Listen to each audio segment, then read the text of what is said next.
what's up, Kamekanics? Welcome to my YouTube channel. Magandang umaga.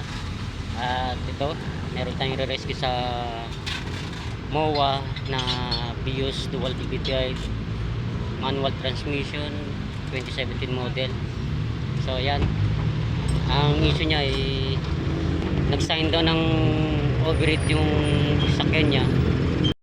Ito mga boss, nagdala nga ako ng water pump na dalawang klase, isang maliit saka isang mahaba, silicone valve, tapos coolant saka bago radiator. So mga boss, nandito na ako sa sa may seaside na puntang MOA. So ito, papalit tayo ng water pump. Ayun, tumatagas yung tubig. So ito yung papalit.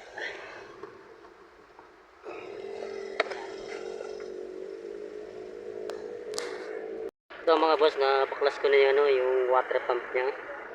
Yan. Dito nagka-problema, tumagas dito. Kasi ito yung bago. Nakabig natin. So babalik ako yung Kamekanics. So yun mga boss, nakabit ko na yung water pump. Yan. Tapos nakompleto ko na rin. Tension na yun. Yung tri-belt niya. Yan. So nilagyan na rin ng ng coolant. Bubuksan mo yung aircon?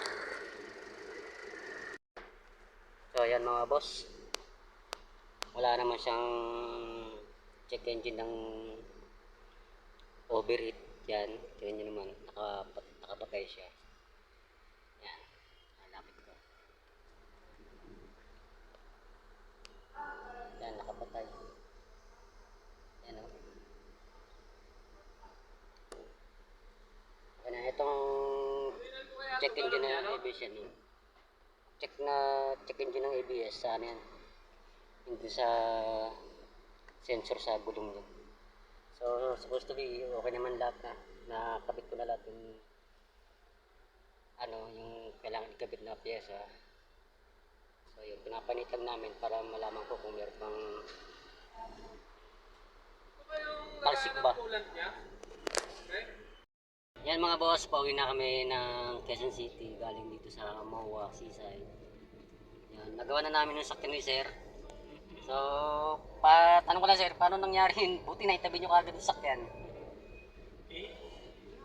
Ano yan nararamdaman ko sa takbo parang may nakalas ka sa makina.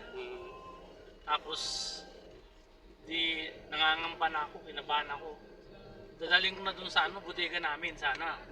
Tapos biglang malapit na ako sa Petron, nagpula yung pinaka-tower. Tapos pagpasok ko ng Petron, namatay na yung makina. Ayun, doon na, tinabi ko na. Ayan, hindi ko na inuwi. Iniwan ko na muna sa Petron. Oo, buti na itabi. Kasi pag hindi mo na itabi yan, mas malaki. Matutuwing pa.